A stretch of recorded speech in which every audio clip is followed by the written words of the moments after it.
السلام عليكم ورحمة الله وبركاته. أهلا بكم معايا في فيديو جديد من وي. فيديو النهاردة إن شاء الله هشرح فيه معاكم طريقة عمل غرزة الوافل بشكل مربع لعمل مفرش سرير أو بطانية بيبي قطعة واحدة. أتمنى أكون سهلة وبسيطة عليكم وكمان تنول أعجابكم. بسم الله الرحمن الرحيم. هنشتغل مع بعض بخيوط شنجام ملونة. هنشتغل بخيط صوف مائل للسميك، يعني أقصر سمكا من المتوسط السمك شوية صغيرين، وإبرة رقم 4 ملم. في البداية محتاجة أكون مربع، يعني بكون دائرة سحرية، وبداخل الدائرة السحرية بكون 4 مجموعات. ال4 مجموعات كل مجموعة منهم بتتكون من 2 عمود بلفة، ومسافة ما بين كل مجموعة ومجموعة باخد سلسلة مسافة. هسيب مسافة بسيطة من الخيط وابتدي بعد كده ألف الخيط على ايديا دائرة سحرية. بلف الخيط وارجع للخلف واجي تاني للامام، الخيط عكس بعضه بشكل حرف الاكس وارجع تاني للخلف. لفي ايدك الناحية التانية، تكون عندنا هنا حلقتين. بنزل تحت الحلقة الاولى وبسحب من تحتها الحلقة التانية والف ايدي، وواحدة واحدة خرج الخيط من على ايدي. طرف الخيط طبعا اتاكد ان طرفين الخيط داخلين داخل الدائره السحريه زي ما احنا شايفين. خيط البدايه حافظي عليه عشان تقفلي الدائره السحريه في النهايه، اما الخيط المتصل بالشله ارفعيه على ايديكي عشان تبتدي تشتغلي. ما تقدريش تشتغلي داخل الدائره قبل ما تقفليها. معاكي على الابره حلقه، لف الخيط واخرجي منها بغرزه سلسله. السلسله دي قفلت لي الدائره السحريه، وهتكون جزء من ارتفاعي الاول اللي انا هبتدي ارتفعه. محتاجه اشتغل عمود بلفه وبعد منه سلسله، وارتفاعنا للعمود بلفه بيكون 3 سلسله وبعد منه سلسله، يعني انا محتاجه اشتغل 4 سلاسل. نعتبر دي واحدة منهم، يعني هكمل عليها كمان 3. 2 3 4. وهعتبر اول 3 سلاسل هما اول عمود بلفة والسلسلة اللي بعد منه المسافة. هبتدي بعد كده اكون تاني مجموعة. دي كده اول مجموعة هكملها لما اوصل لنهاية السطر. تاني مجموعة مكونة من عمودين. طيب نبتدي بقى نشتغل العمود بلفة بشكل طبيعي. معايا على الابرة حلقة، بلف لفة واحدة لانه عمود بلفة واحدة. هدخل فراغي، اسحب الخيط واخرج. معايا على الابرة 3 حلقات، هسحب الخيط واخرج من حلقتين، بقوا 2. هسحب الخيط واخرج منه. كمان عمود بلفة.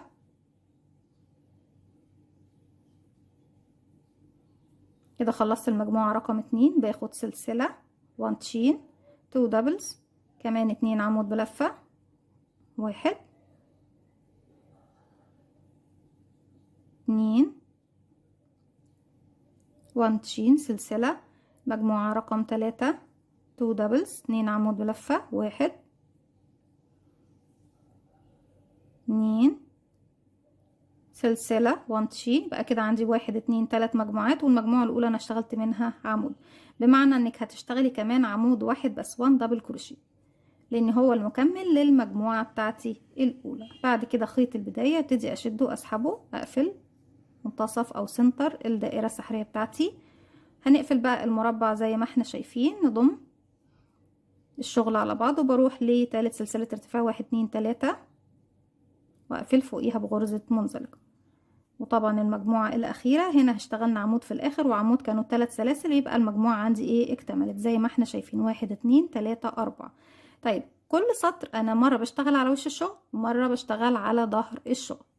تعالوا نبتدي ندخل في الزاوية بمنزلقة، وهلف شغلي للناحية التانية. هبتدي اشتغل على ايه ظهر الشغل. ارتفعي 1 2 3 سلسلة زي ما احنا شايفين، وبنعتبره عمود من أعمدة الزاوية.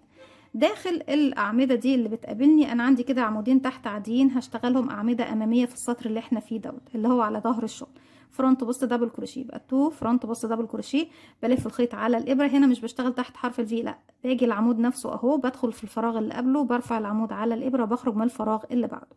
هسحب الخيط وهخرج وأكمل العمود. أسحب الخيط وأخرج من حلقتين وأرجع أسحب من حلقتين. كمان مرة فرونت بوست دبل كروشيه اهو العمود بتاعي، بدخل الفراغ اللي قبله ارفعه على الابره واخرج من الفراغ اللي بعده، اسحب الخيط واخرج واكمله بشكل طبيعي. اسحب من حلقتين واسحب من حلقتين. هتقابلني الزاويه زي ما احنا شايفين. هبتدي اشتغل داخل الزاويه عمود سلسله عمود،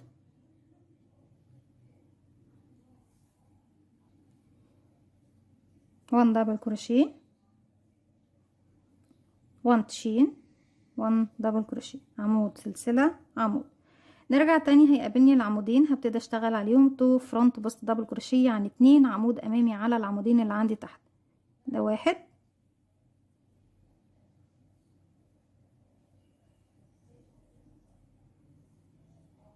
2. بطانية دي او الوحدة دي من اجمل واميز واسهل الوحدات اللي ممكن تكوني بيها مفرش سرير او بطانية بيبي قطعة واحدة. نبتدي تاني نروح للزاوية، عمود سلسلة عمود، 1 دبل كروشيه، 1 تشين، 1 دبل كروشيه، عمود سلسلة عمود، وارجع تاني ابتدي اكرر 2 عمودين اماميين فرونت بوست دبل كروشيه، فرونت بوست دبل كروشيه،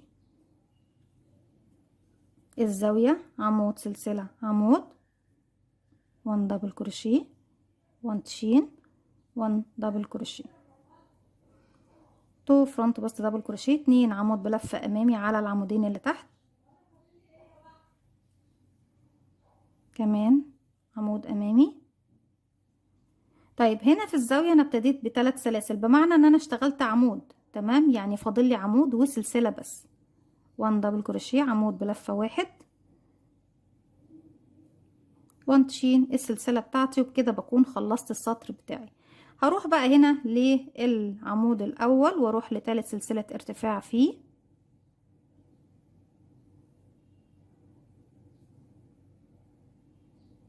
وبقفل بغرزة منزلقة.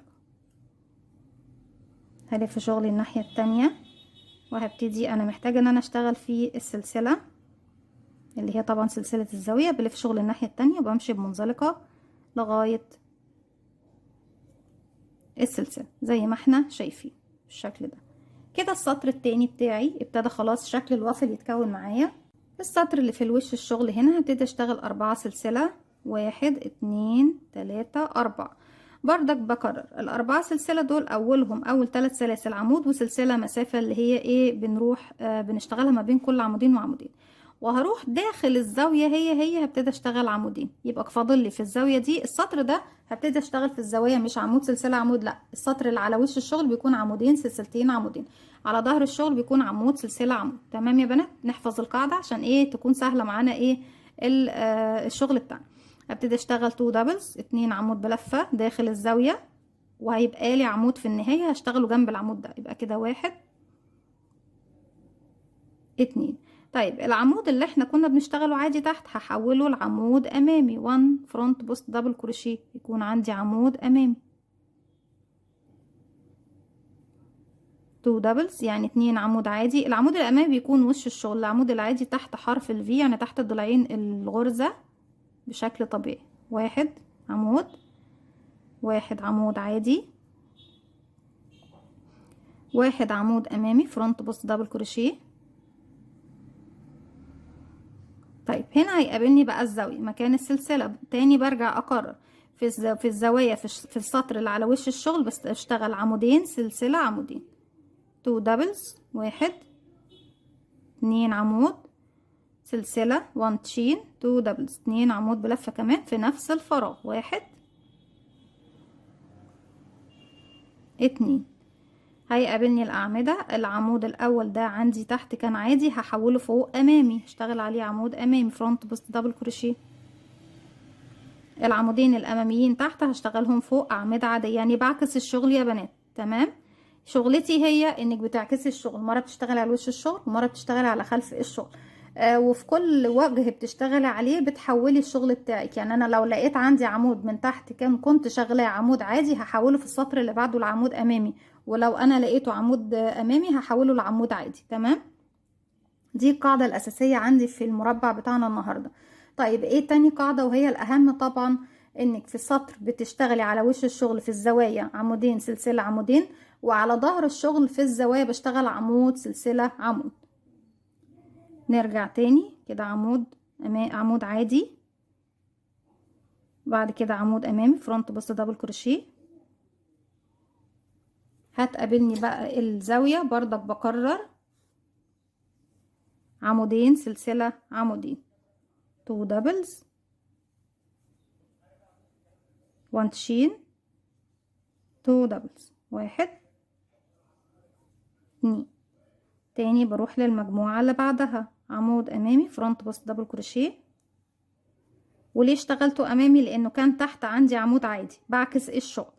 هنا العمودين الاماميين فوق هيكون اعمدة عادية 2 دبلز يعني 2 عمود بلفة عادي فوق الاتنين الاماميين اللي تحت، 1 2 فرونت بوست دبل كروشيه عمود امامي،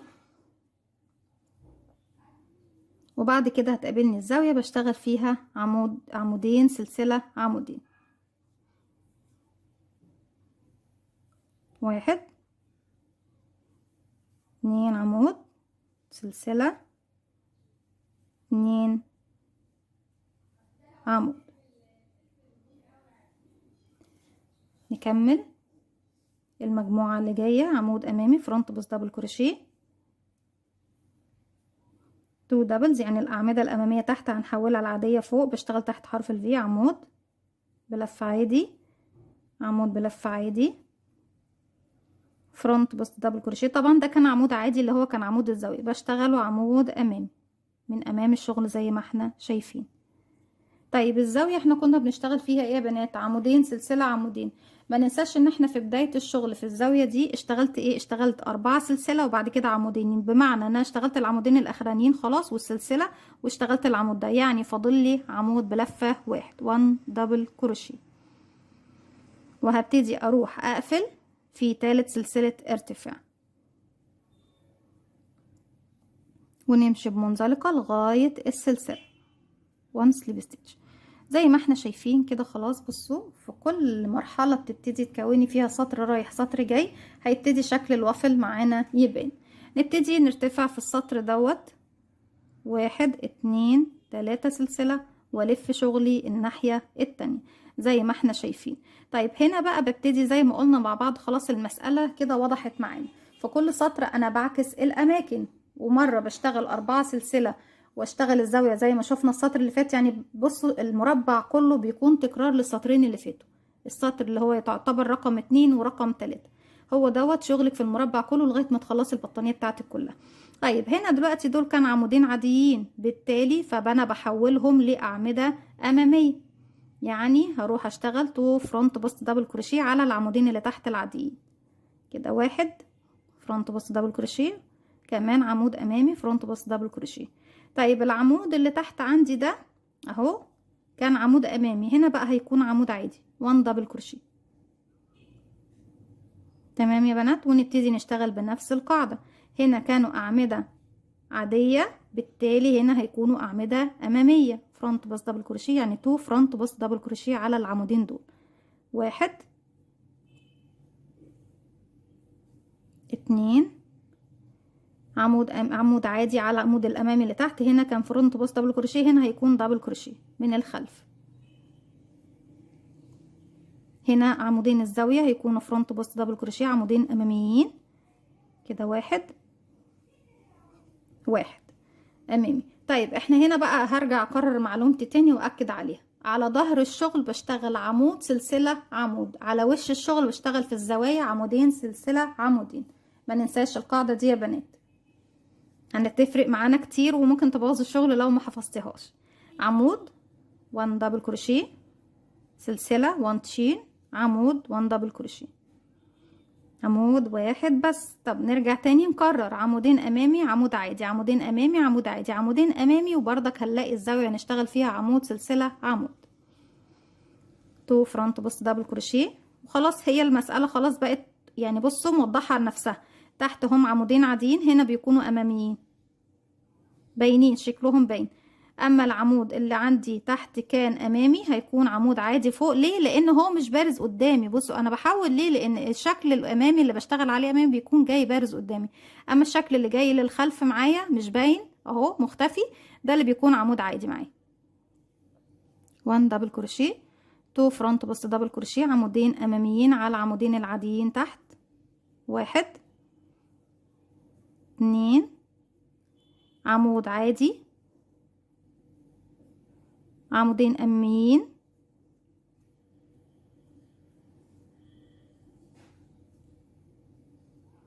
الزاوية عمود سلسلة عمود، 1 دبل 1 تشين 1 دبل،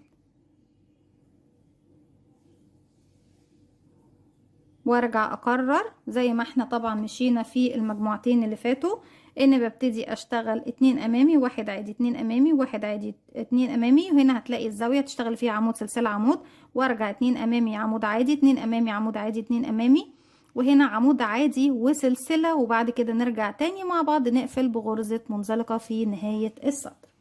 رجعت لكم تاني في نهاية السطر. زي ما احنا شايفين اخر حاجة اشتغلتها هنا عندي كانوا 2 عمود امامي. هبتدي داخل بقى الزاوية، اكمل الزاوية بتاعتي الاخيرة عمود واحد بس، 1 دبل كروشيه، 1 تشين سلسلة، وفي تالت سلسلة ارتفاع لان العمود الاول عندي انا كنت ريدي كده كده شغلاه.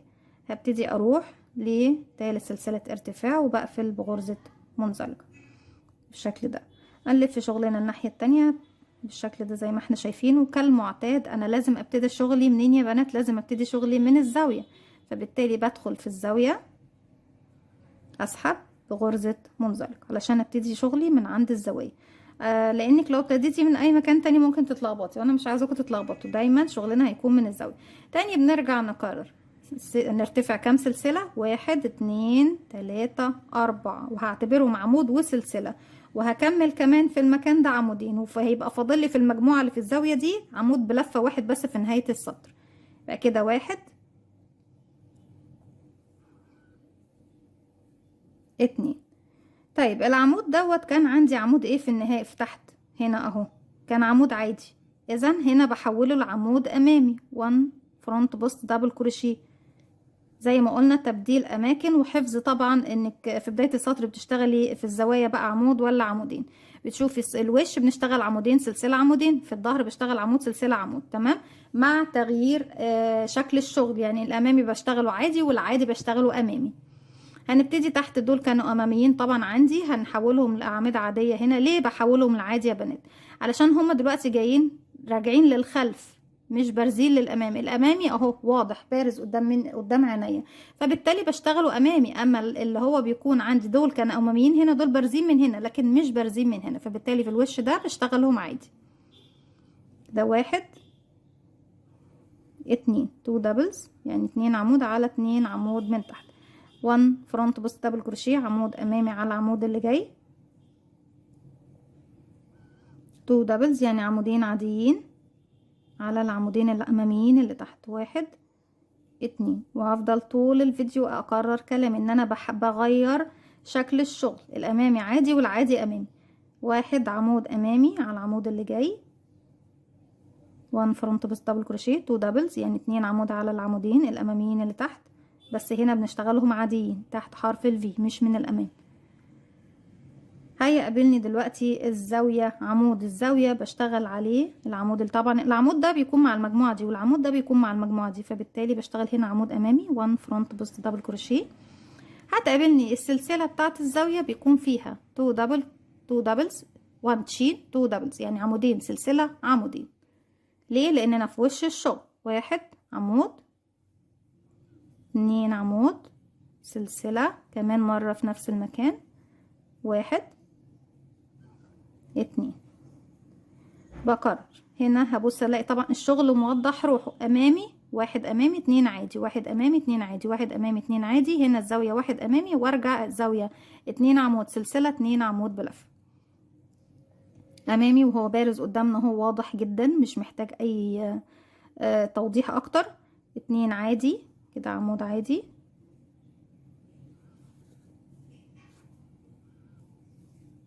عمود عادي امامي لانه بارز قدامي اهو واضح.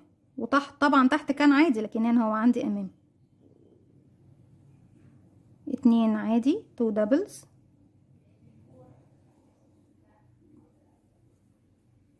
1 فرونت بوست دبل كروشيه، عمود امامي، 2 دبلز، 2 عمود عادي،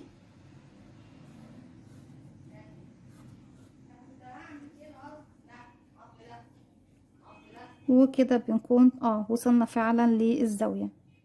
1 فرونت بوست دبل كروشيه، عمود امامي، وداخل السلسلة ببتدي اكون الزاوية بتاعتي 2 دبلز، 1 تشين، 2 دبلز يعني 2 عمود سلسلة، 2 عمود بلفة، 1 2 وسلسلة وكمان 1 2. بكرر بقى السطر بتاعي كله بنفس الطريقة. وطبعا خلاص بصوا شكل الوافل، طبعا هي حاجة تشهي، انا دخلنا كده دلوقتي في نظام اكل بقى وشكل الوافل. وما اظن طبعا الوافلز محدش ما بيحبهوش، كلنا بنحبه، وخصوصا كمان ايه لو بالشوكولاتة كمان بيكون حاجة تجنن. بكمل بقى السطر بتاعي، مش هجوعكم اكتر من كده معايا. بكمل السطر بتاعي بنفس الطريقه وارجع لكم نشوف السطر الجديد هيبتدي مع بعض ازاي. بس بكده بنكون طبعا وضحنا فكرتنا لاخر طبعا تفاصيل ليها. رجعت لكم تاني كده خلاص في نهايه السطر. بصوا شكل الوفل بالشكل ده كده، خلاص وصلت لمكان الزاويه. ببتدي اشتغل فيها عمود بلفه واحد 1 دبل كروشيه، لاني كده كده كنت شغاله السلاسل بتاعتي الاربعه بعتبرهم عمود بلفه، وبعد منهم ايه عمود وسلسله، وبعد كده عمودين اشتغلناهم بردك في الزاويه. ببتدي في ثالث سلسله ارتفاع بقفل بغرزه منزلقه بالشكل ده، وابتدي امشي بمنزلقه لغايه الزاويه. زي ما قلنا مع بعض ضروري جدا ان انت بتبتدي تشتغلي من الزاويه. هنا بقى هبتدي 1 2 3 سلسلة، وبلف شغلي الناحية التانية. يعني مرة برتفع 4 سلاسل ومرة برتفع 3 سلسلة، وبعتبر ال3 سلاسل دول عمود بلفة معايا زي ما احنا شايفين بالشكل ده. هنكون عندنا هنا بقى ايه اهو الأعمدة اللي عندي تحت هنا كانت أعمدة عادية، هبتدي أحولها لأعمدة أمامية. 2 فرونت بس دبل كروشيه، عندي 2 عمود أمامي اهم، 1 2، والعمود اللي كان عندي تحت امامي هيكون عمود عادي. مسألة تغيير بس الاماكن وتحويل الشغل من هنا لهنا. احنا في ظهر الشغل في الزوايا بنشتغل ايه يا بنات؟ نرجع مع بعض ونسمع مع بعض. بشتغل في الزوايا عمود سلسلة عمود، ده في الخلف. لكن في الامام بشتغل ايه؟ عمودين سلسلة عمودين. تمام. اما مسألة تبديل اماكن الشغل من امام الخلفي وخلف الامامي، لا ده في كل وش بشتغل بنفس الطريقة دي، وبكمل بنفس الطريقة زي ما احنا شايفين. هنا هيقابلوني عمودين طبعا كانوا تحت عاديين، هنا يتحولوا لفرونت بس دبل كروشيه، يعني أعمدة أمامية. 1 2 وعمود عادي 1 دبل كروشيه، 2 فرونت بس دبل كروشيه، عمودين عادي عمودين أماميين. 1 2 1 دبل كروشيه، والعمود العادي بيكون تحت حرف الفي تحت الفراغ اللي بنشتغل فيه بشكل طبيعي. اما العمود الامامي 2 فرونت بس دبل كروشيه بيكون من امام الشغل. انك بتلفي الخيط على الابره، بتيجي على العمود اللي هتشتغليه، بتدخلي في الفراغ اللي قبله، ارفعيه على الابره، خرجي من الفراغ اللي بعده، اسحبي الخيط واخرجي، وكملي العمود بشكل طبيعي. 1 دبل كروشيه عمود عادي، 2 فرونت بس دبل كروشيه، ده 1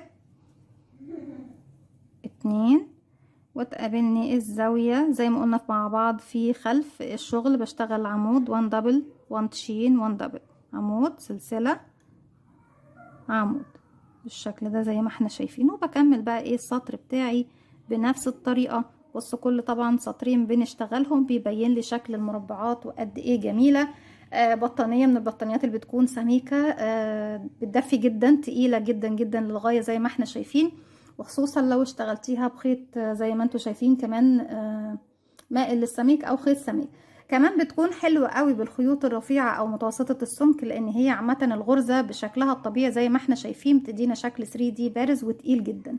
دي كانت فكرة الفيديو بتاعنا النهاردة. بنبتدي بقى نكرر السطرين اللي اتفقنا معاهم مع بعض عليهم، اللي هم رقم 2 ورقم 3، وهم طبعا اللي كررناهم مع بعض اكتر من سطر.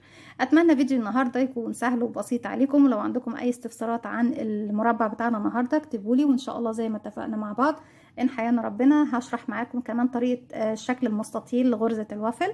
فضل الله يسامرا. ما تنسوش اذا عجبكم الفيديو تدعموني بلايك وشير وسبسكرايب، واستنوني في فيديو جديد من وي. وما تنسوش كمان تفعلوا زرار الجرس يوصلكم مني كل جديد. السلام عليكم ورحمة الله وبركاته.